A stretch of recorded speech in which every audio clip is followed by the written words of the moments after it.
Well, hello, everybody. Thank you for coming to our Connect and Learn Lab session on the Wellbeing Concert Model from Carnegie Hall. My name is Emily Wolfram, and I'm the Executive Director of the Montana Performing Arts Consortium. And we are a statewide service organization in Montana. We serve the performing arts field, and we are a membership organization. Our members are performing arts presenters from all over the state, as well as agents and artists who bring their talent to our state and work from within the state as well. We have many independent artists in Montana as well that are members. We also have service organizations that are part of our community, like the Montana Arts Council and Creative West. And what we do is we have this very long mission here, which I'll let you read, but essentially we support performing arts touring throughout the state, and we try to support access to really great performing arts programming. We do that primarily through our annual booking conference that we have in October and through some other programs that occur throughout the year, like this Connect and Learn Lab series, where we try to create workshops with helpful information and skill building that is useful to the various people that work to bring performing arts to different parts of Montana. And I just want to go over a few things before we get started. This Connect and Learn Lab series is it's a new element of our organization. We just started it, and we're excited to continue it through the next year. It will be pretty much virtual workshops for the most part, so feel free to check out our website. This QR code will take you there, and we'll keep this page up to date with upcoming courses and workshops. And for this particular workshop, I just wanted to bring up this page with a screenshot of the Zoom controls so that way you can get familiar with them. We are recording it. Do stay on mute, especially if you got some background noise in your room. But feel free to use the chat or raise your hand if you have a question, and I'll let our speakers, Sam and Jessica and Marie, let us know how they want to take questions, like if they want you to come off mute. If you do need to do that, the control, at least on my screen, it's down on the bottom left. You can find the chat box to open up in the middle on those lower controls. The raise hand and reaction buttons are shown here as well. You could also use closed captions so you can read along with us as we're speaking. And then you might have some other features that you can access with the more button on the side over there. So, and now I'd like to introduce our speakers, Sam Livingston from Carnegie Hall, Jessica Catron from the Missoula Crescendo Club, and another special guest, Marie Sylvester Olesen, sorry if I mispronounced that, from Fairbanks, Alaska. And they're here to share with us the well-being concert model that is somewhat new, but it's spreading around thanks to Carnegie Hall sharing this resource with us. So I'm going to leave it to you guys, and just let me know if you need anything. Feel free to put it in the chat or email me. And I'll put my email in the chat too. Thanks, Emily. Hi, everyone. Um, Emily, you asked about asking questions. I think this is a small group. Let's just keep the questions and the conversation going throughout. If please raise your hand or put something in the chat if you have a thought or question along the way. And happy for this to be an open conversation. Excited to be here. I haven't been to Montana since I was in fifth grade and took a cross-country train trip with my family. So maybe in getting to know all of you, I now have a reason to come back. My sister just moved to Wyoming, so I have another reason to be in the region. But my name is Sam Livingston. I'm calling from New York City, from the Weill Music Institute at Carnegie Hall, which is just the name of Carnegie Hall's education and social impact arm. And I think I'm here because Emily, we met in my favorite Zoom meeting, the Consortia of Consortia call. There was a Zoom meeting of all the different performing arts consortia from around the country. And I met someone, folks who run that call, and spoke to them about this topic, and here we are. So glad to be connected with all of you. let me just put up my slides and our agenda to kind of orient us all to what I'd like to share today. Um, so we're here to share a particular concept model that we've developed here in New York City, and because people started asking, we're sharing with organizations around the country who are interested in doing this work in their own backyards. Um, Here's just a quick agenda for the day. I'll start with a little overview and resources. Um, we're actually probably gonna we're gonna mix this agenda up a little bit. And we'll hear from Jessica and Marie, who are already doing this work in their own communities, and then we'll loop back around some of the curation and research topics that we're thinking about here.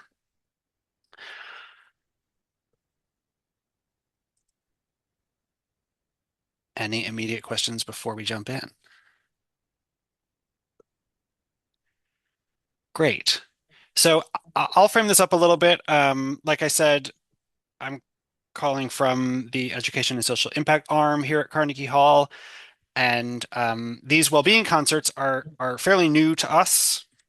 We just finished our fourth season of doing them, but they're grounded in 15 or 20 years of program development here in the education and social impact space.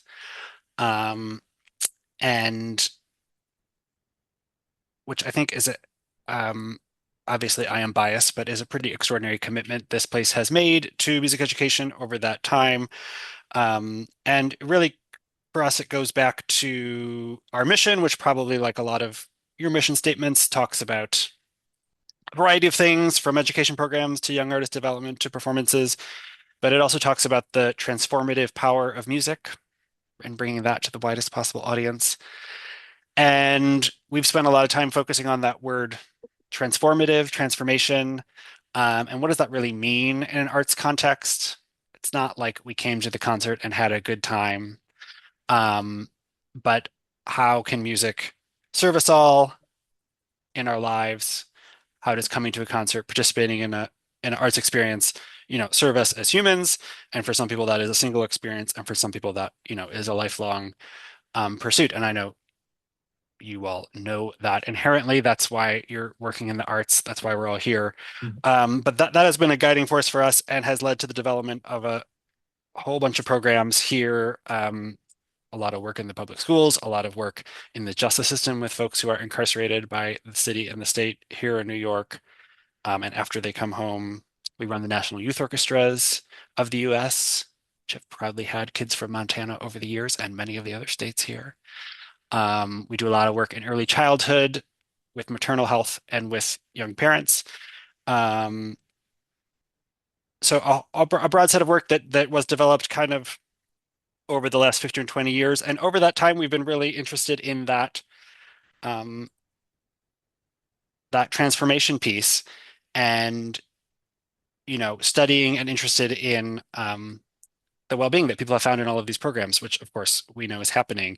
And that interest combined with the post-COVID moment 4 to 6 years ago of coming together and doing all these things together in person for the first time, of course, really, as has happened in so many contexts, refocused us on maternal health, or excuse me, mental health and well-being, and really focused us on designing events around those topics and really kind of while that stuff was happening, people were finding well-being in our programs for a long time, um,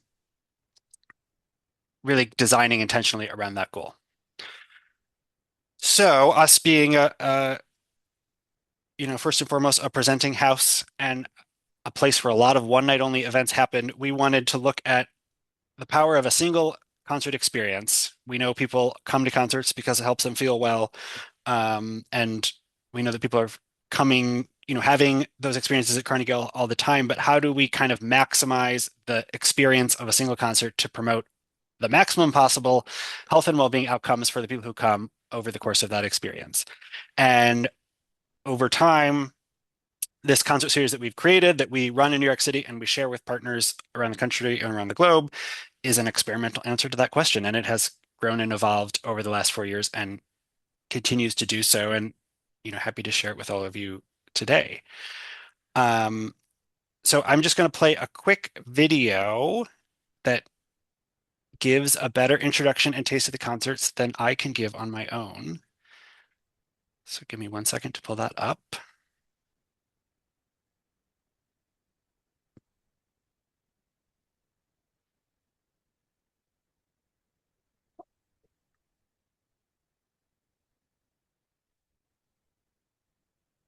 Okay, and you're going to jump and shout if the audio isn't working. I invite you to find a comfortable position, either lying down or sitting, with your eyes gently closed or open as you wish, and to take a deep breath in and let it go, breathing in and out. We know that it might not have been easy to get here. Subway rides, traffic, childcare, competing obligations, a whole life lived up to this moment. And yet, you are here. I invite you to find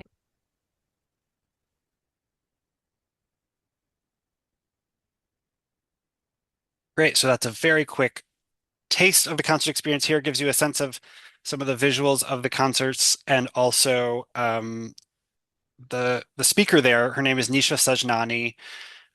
She's a drama therapist and professor here at NYU, and runs an international organization, co-runs an international organization called the Jameel Arts and Health Lab on research and health. And that that narration she was giving, that was an introduction to one of those concerts. So that was a spoken part of the hosting of a concert with Ablaya Sissoko and Cyril Broto, accordion and kora duo, who have done the concerts a couple of times. And you could she that was part of her spoken intro in creating this welcoming and comfortable space for listening to the concert together. So I'm going to go into more details of the concert experience, but the other just little piece of evidence I wanted to show you from our work here is this quote, which is from a concert attendee from 4 years ago, one of the first concerts we did, that I think kind of perfectly sums up what we hope people get out of these concerts here in at Carnegie Hall and elsewhere. Um, so this person wrote on a post-concert survey, "As soon as I walked into the room, I felt my heart rate going down. I felt my breathing coming back, and it just continued throughout the event. When I left there out on the street, everything was a bit brighter, calmer, and nicer." So it's not a major uh, epiphany moment, but it does speak to, from before the concert to after this concert, a shift in mood and feeling and perspective on the world. And, that's possible in just a 60-minute arts experience. So unless there are other initial questions, I'm going to jump into a little more of the details of the concerts we've developed here. And then we'll hear from Jessica and Marie about what's happening in Montana already and up in Alaska. So as we were creating this concert series, we really wanted them to be kind of the most obvious thing. These are incredible concerts, arts experiences that, if we took all of these other elements away, would be at home in our venue, um, and would be incredible concerts. So, you know, first going out and finding incredible performers across musical genres. This is not a classical music series, though there is plenty of classical music, um, who are willing to rethink their performance practice and present a concert in a new way. It's not a huge shift from a normal concert for the artist, but it is a little bit of a shift in thinking about the environment we're creating and the goals of the concert. In terms of the physical environment, as you can see from some of the photos, oh, and actually, I'm going to page through some photos while I speak so you can see a little more. But we try to do these in the round whenever possible to really show, kind of offer that physical manifestation of feeling together. We offer floor seating on cushions and mats in addition to the traditional concert seating. We Here you can get a sense of the room as a whole. We use light and sound and whatever tools we have in a given room to create that warm, calming environment. And, that can be in a beautiful performance space with amazing lighting and sound equipment. That can be a really high-tech solution, or this can also, of course, be the case in a room or any place where you can put chairs in a circle and dim the lights. Um, we encourage audience to get comfortable. This is one of those rare opportunities to separate from technology and put away a phone. Um, and but also, do away with any expectation of how to participate in a concert. You can lie down, you can close your eyes, you can get comfortable. You can, um, there's no expectation about how to participate, how to show up, how to clap, when to applaud, all of those things. So in addition to the physical environment, the other kind of big addition to these concerts is this role of a host. You heard a little bit Nisha performing that role at the beginning. And the host is the audience's guide throughout the concert. And really kind of in the show is an example of the audience listening, wondering, being together. So usually the host is someone maybe with a mental health expertise, meditation background, some sort of other public figure, who is welcoming folks into the space, who's um, setting some of those norms I talked about in terms of being comfortable, setting some of those new norms for listening together. And along with the musician, crafting a script that comes in and out of the music throughout the show and creates a narrative and overarching arc of the experience that's thematically connected to the music, invites people to listen and experience in a new way, invites audience members to get to know each other, greet each other, really promote that feeling that we know from so much research that when you're in a room together with other people experiencing a live event, you feel better and you feel more connected to other humans, even if you don't talk to the people around you. But just that being alone together feeling is so profound and important, and of course, um, rare to come by. We always have a social hour or a reception afterwards. And really, one of our goals in these concerts from the beginning, here's a concert we did at the Guggenheim Museum in New York, which was really special. But one of the goals of these concerts from the beginning was to provide as many different opportunities for well-being as we can in 60 minutes. So for some people, they might be interested in a solo experience, a meditation experience, and inward looking experience. And for other people, they may need that social connection, that connection to others. Some people might need to get up and move throughout the concert. Some people might need other things. And, well-being can mean so many different things to so many different people, and trying to pack in as many different opportunities for all of those things into a single concert as we can. And that's something that makes it different from, say a yoga class, a meditation class, a sound bath that is really solely a solo practice and internal practice. And this is that and so many other things. Um, yeah, so that gives you a sense of the concert experience.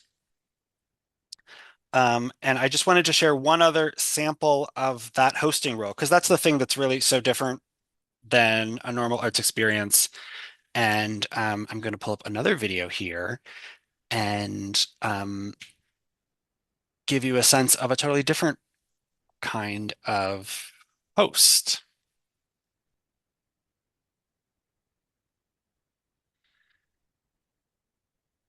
So this is a concert from, oh my, 2 years ago, with the pianist Omar Sosa and his band here at Carnegie Hall. And this was hosted by Krista Tippett from, excuse me, I'm forgetting the name of her organization. If somebody knows it, shout it out. On Being, Krista Tippett from On Being, which is a long time radio show about spirituality and has become a multimedia company and podcast that Krista leads. And you can see a different approach in introducing the concert. So this is the very first couple of moments of the concert. Krista spoke an intro going into the concert experience.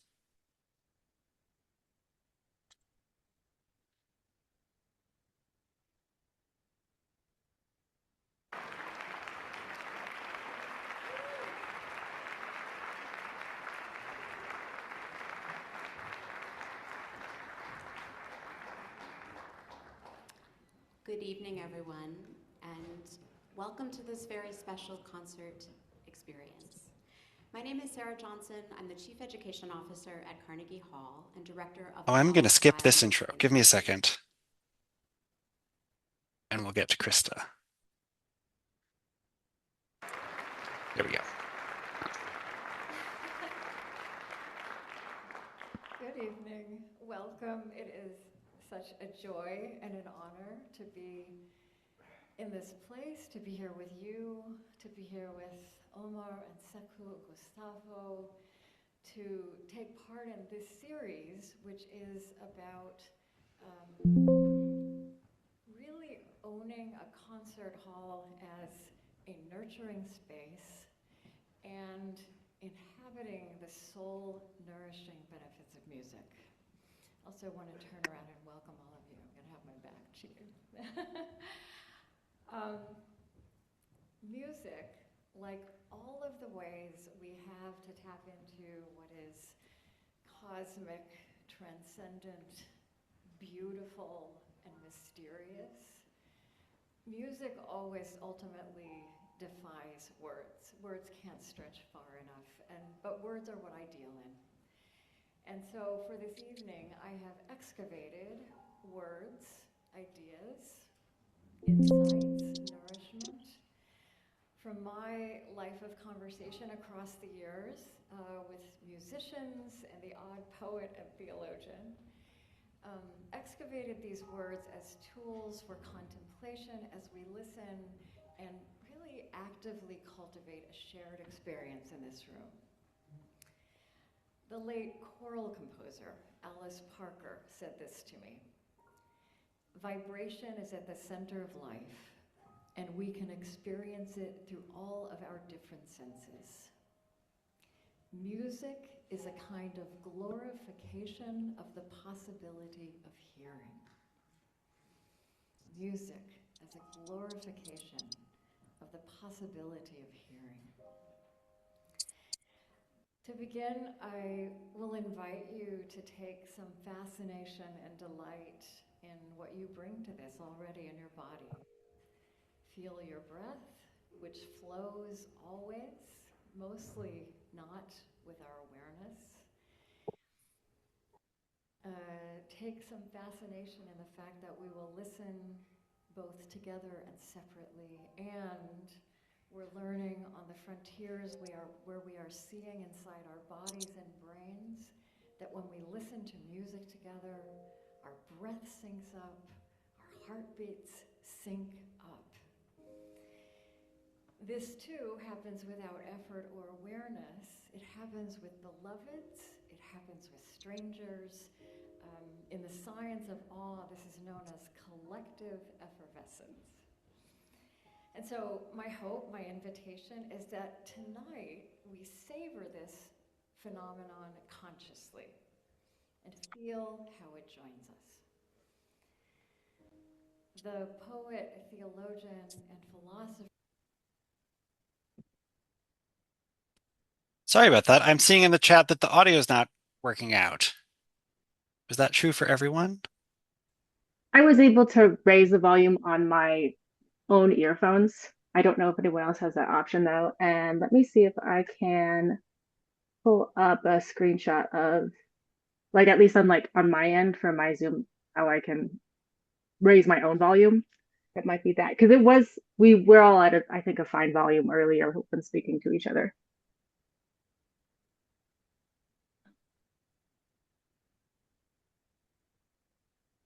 Well, we can move Yeah, on, or we can jump back into it and finish it out if it was working for some people. Okay, looks like some people had success.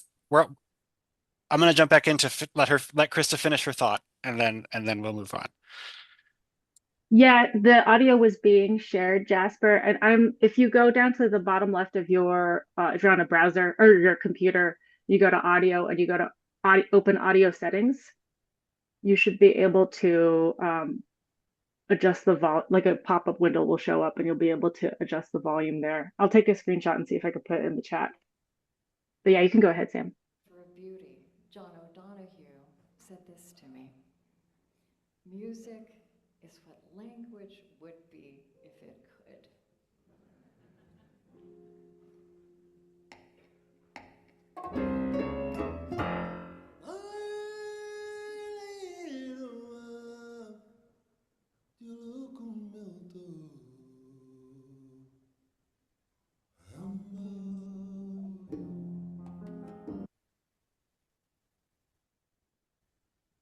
Anyway, you get some of an idea. I'm sorry that wasn't as successful as it could have been, and I always feel bad cutting off the music in those recordings. But it gives you a sense of a totally different introduction into the concert experience with some of the same goals as the other one that you heard. The magic we found in making these concerts is in curating a conversation between the artist and the host and creating that script, as you saw in that example just now, that comes in and out of the music seamlessly and that is thematically connected to the music. So sometimes that's a personal story. The cellist Joshua Roman has created a concert with us that's about his journey with long COVID and making that relational and, in conversation with many people's experiences with long-term health challenges. The trumpet player Sean Jones did a concert really based on his experience in the church and an arc of redemption and forgiveness in his own life and making that experience universal. The concert that you heard Nisha introducing earlier on with this French and Senegalese accordion and kora duo. Their music is inherently cross-cultural, and the narration in that concert was about family identity, migration, immigration, topics of our time and personal stories that folks could relate to. So you can see how it takes a different form in each context, but has some of the same characteristics.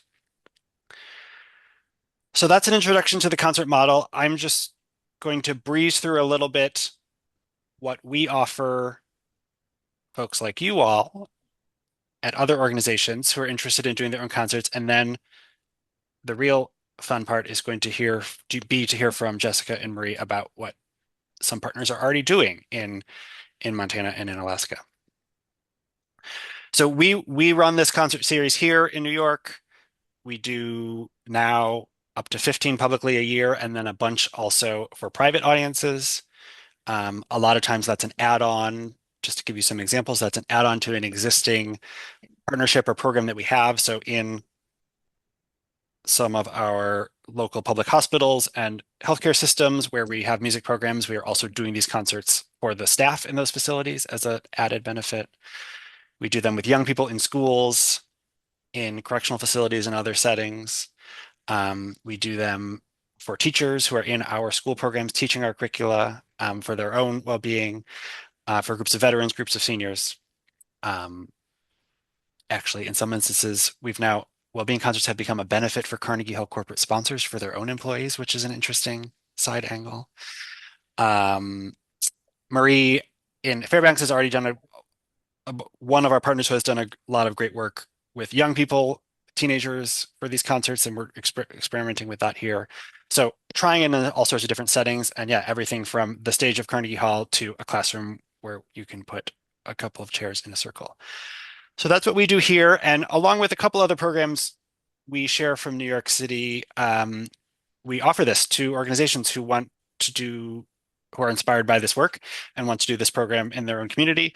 This is kind of the formal partnership, but also very happy for you all on this call to learn from and be in conversation with me and us today and be inspired by our work and go and do your own thing. But and very happy to be supportive in all of that. But in terms of the official partnership, we offer primarily the model and training to do the model. So consultation with myself and others here who are working on the concert. We offer a variety of support materials. There's a long partner handbook about the concert model, the host role, the curation process, a bunch of information on the research and evidence from out in the world that has informed our decision making and case making for this work. We have a library of sample scripts and recordings.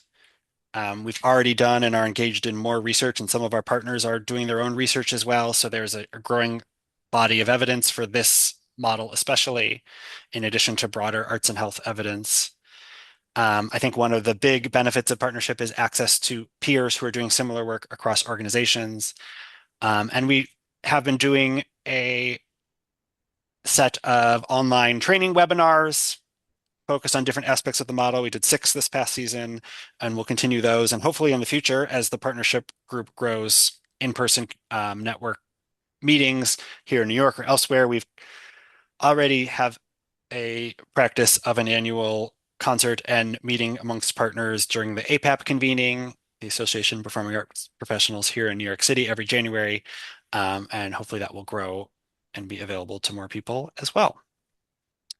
And we publish a list of partners on our website and in other materials, which can be a great calling card in terms of your own advocacy for your own work. All of this is offered for free, totally for free. I'll say it one more time, for free to nonprofit organizations and government presenters who are doing this work.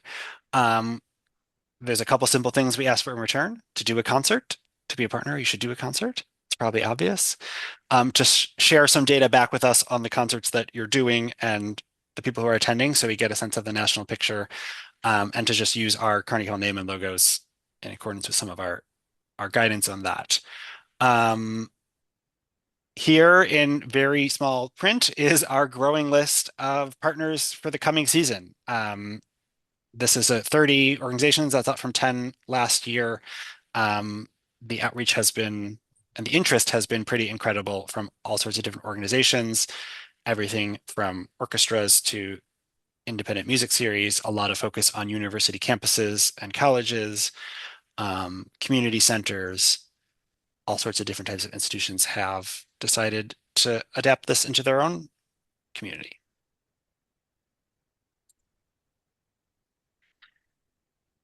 And I can share a link to all of that as we go.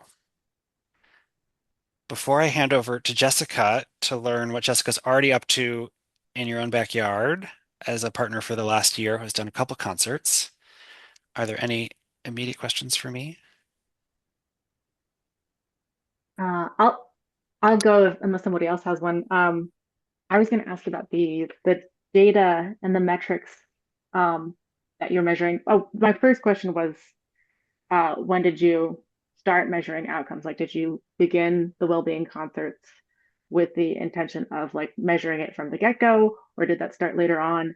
And then sort of just because I'm curious, and then for the group, including presenters who may consider this model, I'd like to know, I was curious what is involved with like the data that you ask that they report back, and do the presenters also, or the partners end up learning how to use those numbers also in their own goals, either communications or whatnot, or advocacy? Yeah, great questions. I'm happy to answer, and then curious if Jessica and Marie have other thoughts. But well, first of all, our impetus in launching the series was based on a lot of research of those other programs I was describing. So seeing, by some standard metrics around emotions and well-being, people being well in other musical experiences, and knowing that we could build on that work here. And also doing a survey of arts and health research that's already out there that underpins this work and then informed our decision making. So before we even started, we were thinking in that way. We did a formative assessment of the first season that's been published. That's on our website and can be included in the links we're sending afterwards. That looked at some fairly straightforward measures pre and post concert in terms of mood and mental health and feedback on the concert experience, and also just what folks were looking for in the concert experience. One really interesting outcome from that first study was some feedback. We did a targeted concert for a group of men who we had met who, when they were incarcerated in a music program, and they have come home. So we did a concert for them and their families, and a lot of great feedback from that. But one of the important pieces of feedback that we've taken into consideration is really they loved the concert. It was fabulous. They would have loved to have been invited to the public concert and feel part of New York City as a whole and be around all sorts of different New Yorkers in that concert experience, and that would have been even more meaningful to them. And that's a group that instead of doing a targeted concert, we save seats for in our public concert. So that's one outcome of that research.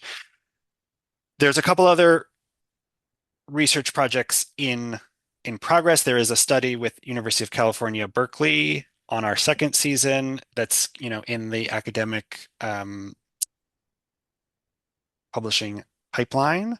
That was a randomized control trial looking at concertgoers who came to the concert and concertgoers to whom the concert was marketed but did not come. So a similar group of people, but didn't come to that specific concert. And looking at stress, anxiety, and depression immediately before the concert, immediately after the concert. No surprise, there's real impact there. And then perhaps more interestingly, looking at those same markers, stress, anxiety, depression, 1, 2, and 3 weeks afterwards, and looking at if we sent a short audio recording of the concert to those folks 1, 2, and 3 weeks afterwards, how much more of an impact that has on them getting back to that place of feeling calm and well and lowering those negative things, stress, anxiety, and depression, over that moment. And that brief little audio callback really does have an impact on that tail. So those are kind of the initial findings. That study is coming, and Marie can speak to this too, that some of the other partners are doing research on their own. But Emily, just to answer your final question about the data, the data we are collecting and ask partners to send in is very simple. What concerts did you do? Where? Who was performing? How many people came? Were they seniors? Were they kids? Were they adults? Who were your partners on the concert? Do you have a nice photo to share of the concert? Those kinds of things. So there's lots of really interesting research that can be done in this work, but that is not an expectation of doing this work or being a partner with us or any of that. That's a high bar for folks to do, and we know that there is a subset of the partner community who are really interested in that, and a conversation happening there, and we're creating some basic resources for doing your own research and evaluation. Yeah, I see questions in the chat. How do you market the program? Well, I talked a little bit about the combination of the public concerts that we do and the private targeted concerts. A lot of those private concerts are with, say a city or state agency or an institution, and they're helping us market out to their employees and their groups. We can share after the session our website where you can see some of the materials that we put together with the concerts and how we talk about it. We describe them as great concerts with these added elements and give the audience a sense of that. I think the audience that come is a mixture of folks who are coming for that well-being concert experience or are coming for the artist. Though in looking at the ticket sales data on the public concerts, it's surprising how different it was surprising to us how discrete this audience is from other Carnegie Hall shows. A lot of them are coming to and repeating at this series, but not necessarily having already bought other Carnegie Hall shows or coming back for other Carnegie Hall. So there does seem to be a audience that is interested in this type of experience and seeking it out, repeatedly, and seeing that as different than a concert. Uh, Other questions in the chat from Karen.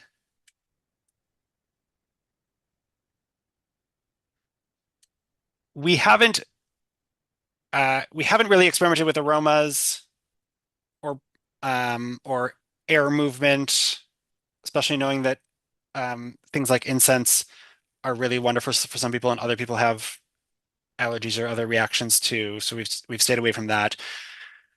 We have done a lot with lighting when we have a theatrical lighting equipment, but not so much projections.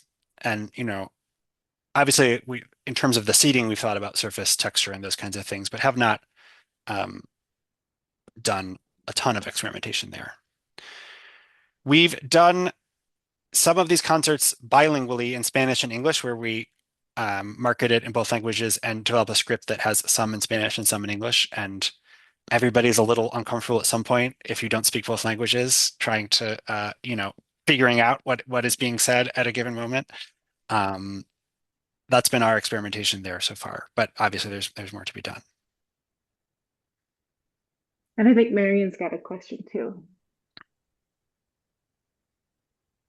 Sam, thank you so much for sharing all this with us. I had a program that I ran for several years, and we did go into a lot of at-risk populations. And because we were academics, we had to publish and do things. And what I found was complicated was it's hard to research something unless you've got the same human subjects that are there multiple times. So we did projects like that where the same people were receiving in the musical efforts over several different periods, but we never could really do a quantitative data sort of thing. We always had to do qualitative, much like what you showed us from one of your concert goers, that it was just sort of a comment that they had this experience and that they had that experience. And we were able to use that, but it seems to me there should be other ways to benchmark the effect on the audiences.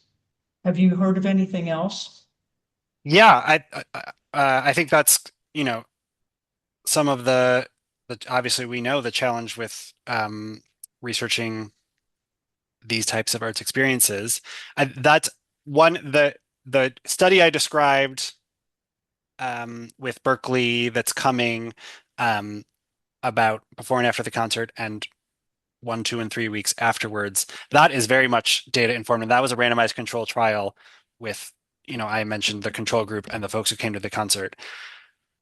Frankly, our entry point into being able to do that work has been to work with academic partners who are experts in that area because we are arts organization. We are an arts organization that doesn't have that resource in house, doesn't have that expertise, and I've worked with them. I think uh, there's a lot that can be learned from the qualitative stuff, but the quantitative stuff is obviously super powerful. And also, just when we can, even if we can't um, do it ourselves for all the reasons you mentioned, um, finding research from other places and just citing that in grant proposals in with funders, with elected officials, whoever, has been really helpful. So that's something we also just try to disseminate to partners is what we know that's out there.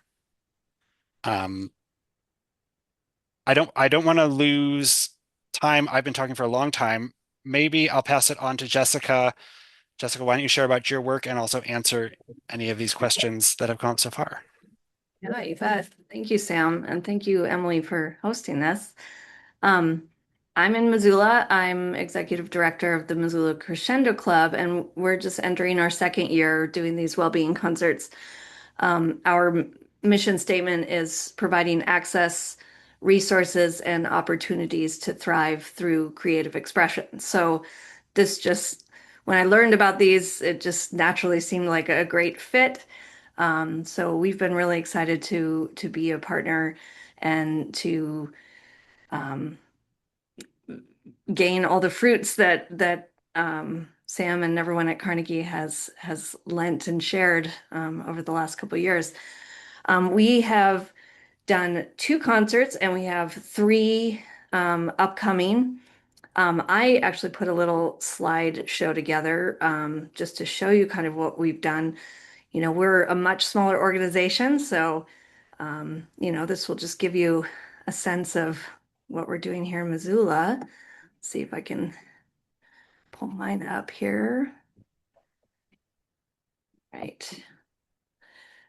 So we've done these, of the two that have happened so far at the Missoula Public Library. And it's been a great building. It's one of the more architecturally satisfying buildings in Missoula. So it's been a great resource and partner to have. All right. Well, so our partnerships, obviously Carnegie Hall, Missoula Public Library. The MCAT is the Missoula Community Media Resource. They offer a media assistance grant, so we've been able to get really great documentation of these programs. And then the Missoula Community Foundation was our grant partner. They funded pilot shows. So our first concert was in January. It was music for string quartet. And the set list for this event was chosen because of the soundscape qualities of the music. The three composers kind of add to their writing already. And even though the three pieces that we played have very different vibe from one another, we thought that they each offered a lot of opportunity for reflection, meditation. So these were our performers, string quartet, and then over on the right, Naomi Moon Siegel was our host of the evening. And so this is just getting set up for the event. We're in the first floor foyer of the Missoula Library, for those who know the building. And in January, it was already dark at 6 o'clock. And so we could play with lights and got some fake candles there and put some sparkly things around the musicians, set out the pads and yoga mats, and then there's chairs in the back. Oh, and I'm going to go back for a second. You can see the art supplies. So we did have a second element, and that was we put art supplies throughout the whole room, and those were just supplied for those who wanted to create anything they wanted to during the music, just in response to the music. There were markers, crayons, scissors, lots of stuff for collaging, all kinds of different paper and textures and things to play with. So it was fun to see what came out of that. All right, so this is right before the event. We opened the doors a half hour before our show, and that was really to send, with the intention to set up the feeling of community from the start. Our event was free of charge, so it was open to the public to attend. The library provided some snacks, refreshments, things, and people were just encouraged to get comfortable and chat with one another. So they did that for about 30 minutes. We had about 45 people show up the first time. And yeah, once the music started, Naomi kind of set the space, gave a few ideas for setting intentions, some meditations, and then people were invited to also use those art supplies. So that's kind of the whole room, and more activity there. These are some of the art pieces that were left behind. And so I just kind of put them all together. People were invited to take whatever they wanted to home, but then a lot of people just left these for us to keep. Lots of different things. And I just love the one in the middle. It was made by a 6-year-old boy.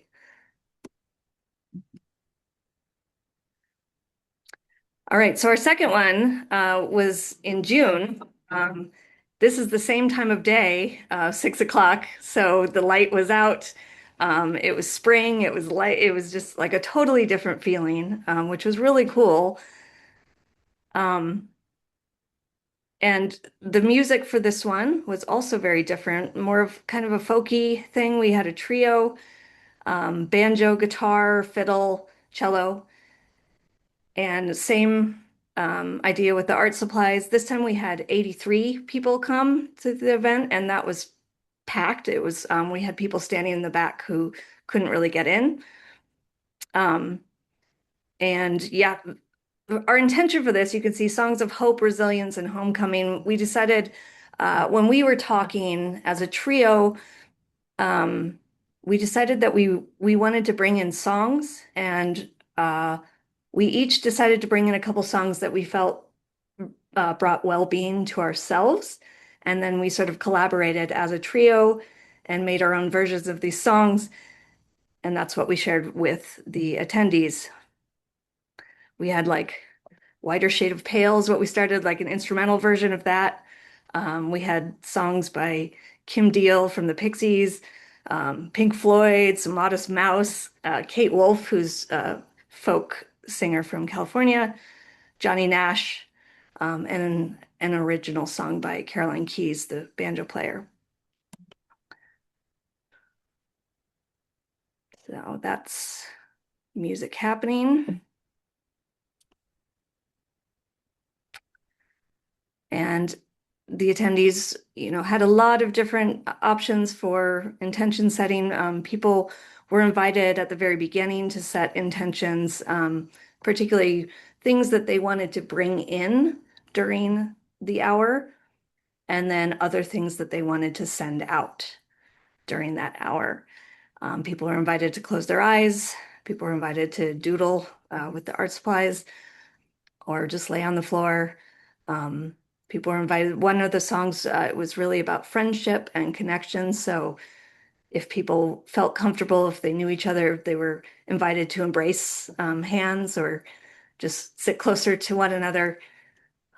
So it was all really great to see, experience. Just some more shots from that. Oh, and just kind of something funny. So the photograph up on the top right, you'll see a guy in the way back sitting with his hand up like this. He brought a puzzle and he sat at a table and worked on the puzzle during the show. So that was kind of unexpected, but pretty cool. So this is, yeah, just a picture of his puzzle pieces. And then this is some of the art that was left behind.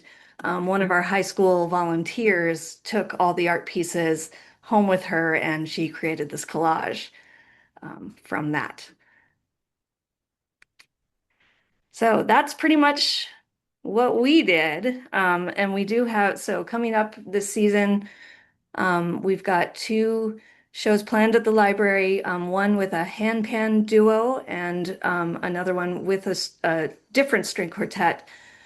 And then we have a 3rd show. We've been invited to Bozeman to do a well-being concert, and that's going to be a repeat performance of the string quartet. So that's what I got, and I'm happy to answer questions or anything.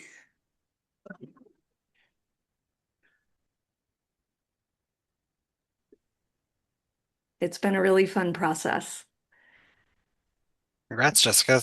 It's fun to see the change in season. I had only seen the winter photos before today. Yeah.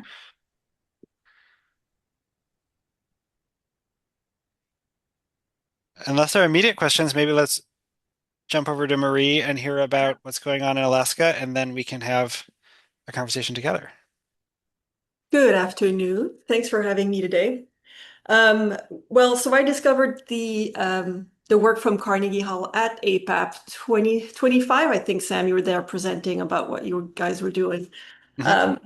And it was on a Sunday when we're all exhausted already from the conference, so we're all emotional. And you had two musicians doing a little session in the conference room, and I started bawling like a baby. And I was like, oh, look at those emotions bubbling up. Part of what was going on is that FCA here in Alaska, as a lot of people across the nation, is after pandemic, we were struggling financially and bringing people back, but also like there's got to be another way we can give back. Like I can do school shows, I can bring musicians in classrooms, but wanted to do more. And this hit it right on the the nail. Sorry, I'm from Montreal, so my Franglish, it gets in there sometimes. The mental health aspect for Alaska was a huge aspect of it that attracted me to it. So as you may suspect, it's dark all winter, it's cold. We have one of the highest suicide rate in the nation. So mental health is constant and we are lacking resources. So I came back from New York and to our tiny team of 3, including me, this is the staff. We do usually 12 main performance per year, 4 school shows and 4 to 6 outreach. I told my staff, we're also going to start doing well-being concerts. And I don't know how we're doing this. And we made it happen. And so this was our first year. We launched our first season. We had 3 public shows where we charged a small fee. And then we had 2 private or targeted audience. Now in Alaska, I could not afford bringing artists up for this because the capacity for the space we had was about 60 to 70. So it had to be we're start working with local artists, which had been something we were looking at for a few years, but now this is working. Alaska, again, being a remote island further up, our artists struggle to get out of the state to do any tours. So they're looking for new ways. We hear their music all the time all year long. And in the summer, it is festival after festival after festival, and they're free all summer. So we know our bands and they have their following. What I found out is that these bands, for example, folk bluegrass, they play in pubs and clubs. And sometimes they have new music that may be a little slower or more meaningful, and they want to play that new song, and everybody gets a beer and goes to the bathroom because they want to be there and dance. So suddenly we're giving them an avenue to create that type of music with more intent, and they're all jumping on that wagon of well-being and wellness. So we've had names that are well-known, popular, desired, but with a twist. We've never heard them this way. They're collaborating with another artist and they've never played together before to create music for those well-being concert series. And so we've sold out almost every show. And so again, at 70, that's the capacity.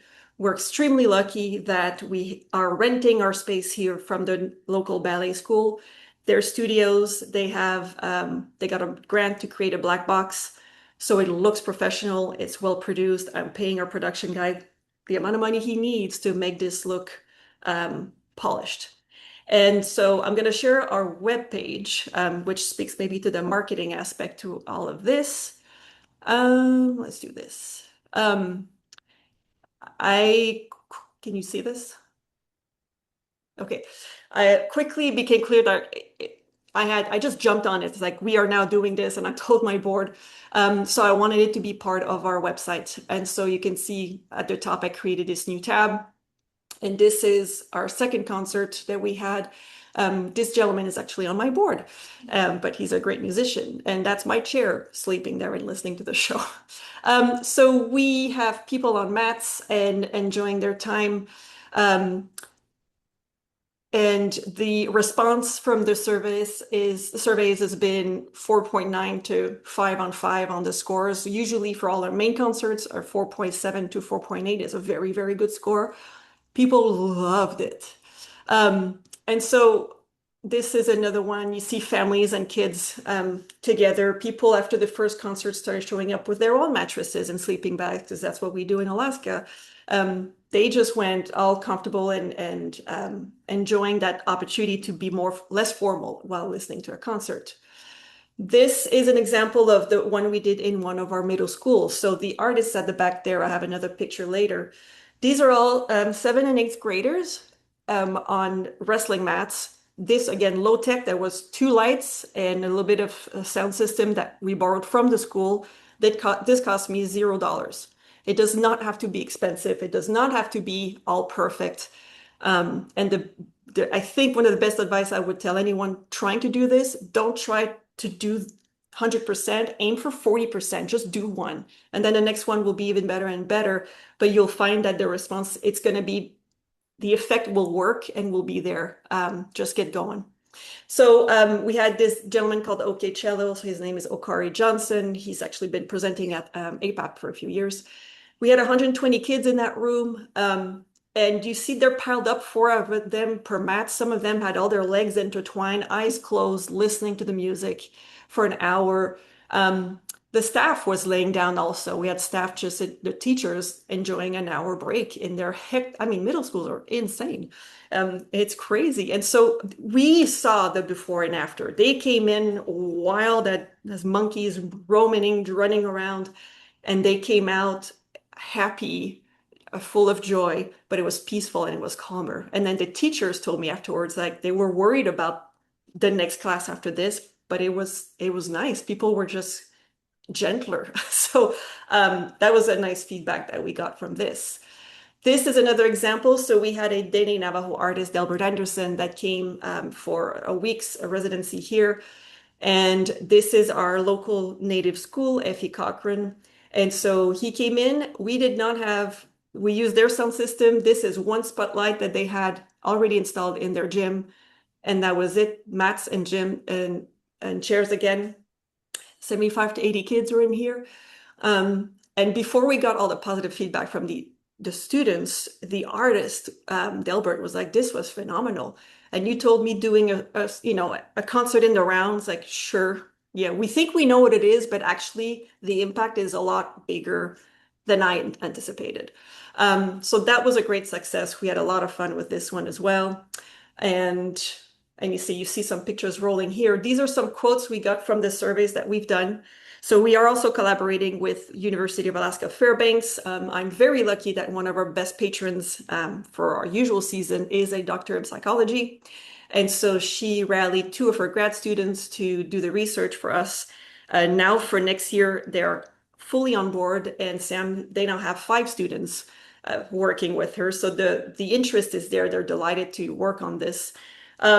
It was put together quite rushed. We had a survey, a pre and post, just like Sam was talking, and we had a chance to talk with Ian at Carnegie Hall, who takes care of the research over there, to just kind of guide us a little bit. And by the end of this summer, we're hoping to get a proper, full-on formal report from the team. But as expected, the feedback was extremely positive. And at the bottom, I just try to give an idea to people, what is this thing that we're doing? And so some of this is familiar to you, Sam. It's like, trying to get inspired by what Carnegie put together, but this trying to explain what we're doing, and then some links to some research in the Jamil Arts Health and Lab, and what is going on in the rest of the world in regard to arts and health. I also, hold on, stop sharing. I was going to share technology. All right, share. This is a flyer that I put together quickly. Again, I was trying to show people what we're doing. So I created a flyer that people walking in, what is this? I've heard about this. Every time I did a presentation across town, I had those with me. So they could first see what is it that we're trying to do. Of course, Carnegie Halls is always listed them. It's amazing the cachet that this has for everybody. Everybody's like, ooh, Carnegie. And then the series and what we did, and showing private versus at the public performances. So we're doing this again next year. We have, I'm planning on doing again 3 public ones and 2 to 3 private ones. I actually have a lead. So Fireweed Fiddle was one of the bands that performed with us last year. She wants to collaborate with another artist for a public show, but she has another artist that she knows from Lower 48 that wants to come to Alaska every year. He's a veteran. He's all about mental health. He's trying to get onto the military bases or posts that we have. We have 4 around Fairbanks. 3 of them I have contacts. So now we're looking at a series to bring this guy to our post, and then the Air Force Base to do this with active military or veterans. Also, I'm talking with our local Native corporation. So we have an organization called Native Movement here. It's a national thing, actually, with a big chapter here. They own a tribal hall on a rural road outside of Fairbanks. It would be a perfect place to hire maybe a local Indigenous artist to, again, showcase maybe a twist on their music, as they're well known, and connecting with the local youth. We're building relationship with the Fairbanks Youth Facility, the detention center. There's a new organization called Blossom House, which is all about connecting arts and health together. So it is unbelievable the amount of application that we can use the Wellbeing Concert for. And so we're quite excited. We don't know what the support financially will be. So that's my big push right now is to, ideally I'd have a sponsor for the next 3 years and I don't have to look for them every year or, I need a sugar mommy daddy for this series. But the sales are going well. And so this series last year paid for itself just through the sales and the sponsorship and the grants that I was able to bring in. So we are excited. I'm delighted. And I want to attend SAM conferences, recommendation. I want to stay up to speed on the latest development. And we could rally the whole arts community into this for Fairbanks. So we are having fun. The last thing I want to say is make sure that my advice is make sure that that series for your staff and yourself is also a source of well-being and not a source of stress. So we had an instant with a local artist who's very popular and he's a great person, but he was trying to force a date on us that did not work for me at the venue, which meant we had to load in at 5:30, set up production, and then at 7 p.m. have a show that starts right away. And I was like, that's not going to work for my staff or the production crew or the venue. So we're just going to maybe pause that was last year, let's do this so it feels good for everybody. And the staff is having fun with this too. That's a lot of talking. I think that's what I have. Is there any questions? Well, Marie, every time I hear you talk about this work, there are 3 new things. Oh, really?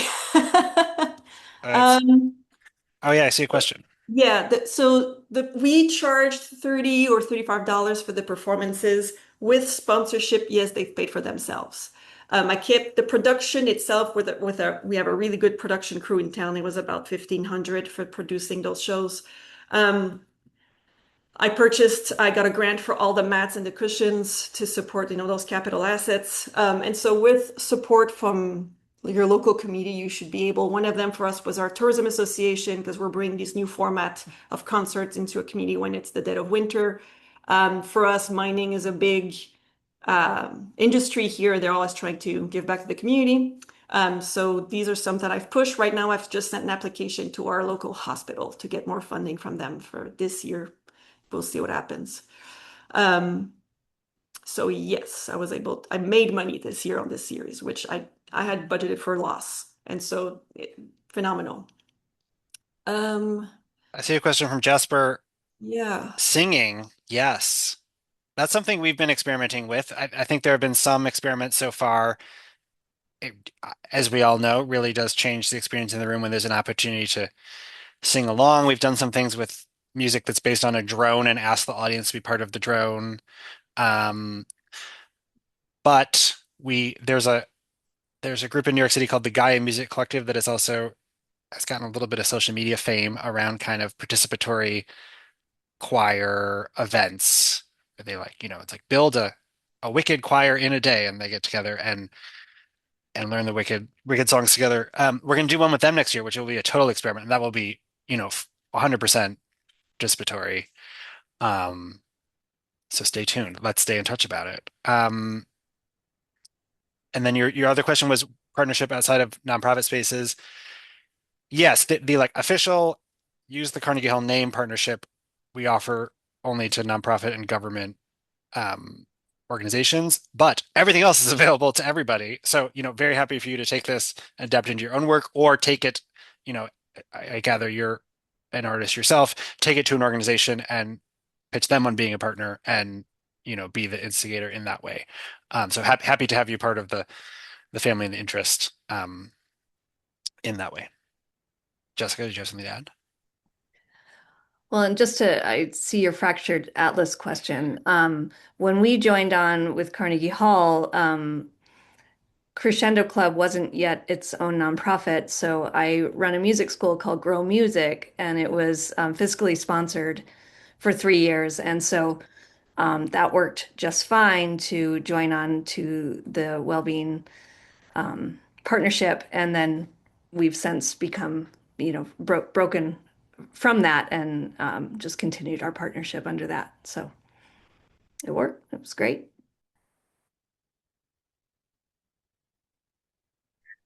And I'd like to ask a question since we're nearing the end of our allotted time, although I'm flexible. I don't know if everyone else in the room is, but can Sam, can you share what's coming up next in terms of these virtual sessions that you're doing, and if there are folks in the room who are interested in taking the next step or learning more about Yeah, becoming a partner, what should they do? I will drop my contact information in the chat. That is the best next step, is to reach out to me. Um, and happy to connect with folks one-on-one. That there's no like schedule or deadline. Partners are reaching out throughout the year and joining on in whatever speed, fast or slow, makes sense to your organization, from joining the webinar to doing a concert. We do the webinars on kind of the academic calendar, so we just wrapped our last one and they will start up again in the fall. We have 200 high schoolers coming from around the country for our summer programs next week or next in a couple of weeks, so we're going to focus on that for a bit. Um, but we're available throughout the summer and in touch with partners. I will also I'll put in the chat two conference connections we definitely know about, where we'll be present next season, um, as well. And as I mentioned, I expect that list to grow. We also just announced last week our next season of concerts here, so I'll put that link in the chat too, um, if folks are curious. And I have one more bonus question if I can sneak it in. Um, or not bonus. Anyone else can ask questions too, but mine was like in Montana and with the Montana Performing Arts Consortium community, we've talked a lot about um, our struggles to make sure that we're connecting with our full community. We often hear things like, I just wish more people knew about what we were doing. I wish more people in my town knew that this was happening because I know they would enjoy it.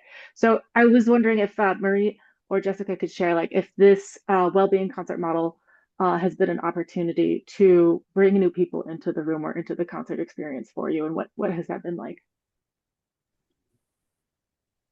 It has for us because it's actually with the local artists, we were able to bring in some younger crowds that are there for the party, for the bars, and we're at a performance art center and such, and suddenly they're just their focus came to us as even like a change of identity, or not just this, doing this for seniors, or that's often how we're seen. So they would come in and they've bought tickets to some of our other concerts as well. So they were following artists, and then they've come to other well-being concerts as well as our main season.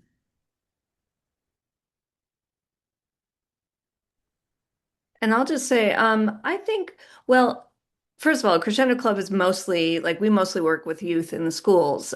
So these concert series for us are just new in general. I mean, I've been running a concert series specifically for youth, that aren't too far off from these, but we aren't calling them well-being concerts. In fact, the last one we had was a group singing event, which was really cool. So that was interesting that you asked about that earlier. But where was I going with that? I don't know. I mean, we've gotten so much positive feedback. I mean, I've never heard anyone say, I'm just getting too much well-being these days. So I think people are just really happy to have a space where they can just come knowing that it's time to unwind and just kind of, you know, uh, calm the nervous system. I mean, I think we're all running on high electricity, right? High voltage right now. And so just to really have that intention, people just really respond to that. I will say that it's been interesting at first when I started dropping the well-being concert sort of title. There was a lot of like confused faces, like, is this going to be like woo-woo kind of, and so it's been interesting to, yeah, have to like figure out the words, like what are we doing? And, I liked earlier, Sam, you said something like, we're presenting a concert. It's a concert first, and it's, this high level experience of music, and it's this invitation to really like bring presence and intention and mindfulness, and all of the things that, you know, will help the community, at the same time. So it just has this other level of, just presence and listening. So Beautifully said, Jessica. Thank In you. terms of the audience's question, um, one thing that we have found, and we've heard from a lot of partners, is that the act of doing these concerts has helped position the organization in a new light in the community in terms of relationship to elected officials, funders, whoever. It is like such a simple example of what you are already doing in terms of presenting arts programming in the community and the benefits that provides as a public health community service.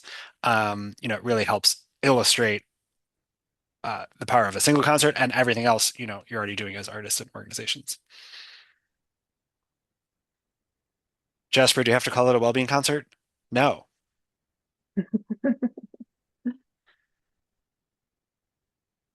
Awesome. Well, I do want to be sensitive to the time, and I appreciate our speakers. Thank you again, Sam, Jessica, and Marie, for joining us. Thank you all for being here to listen in, and I hope you found this insightful and inspiring. And we have this recording. We'll share it along with the materials linked in the chat. And of course, please do feel free to follow up with questions.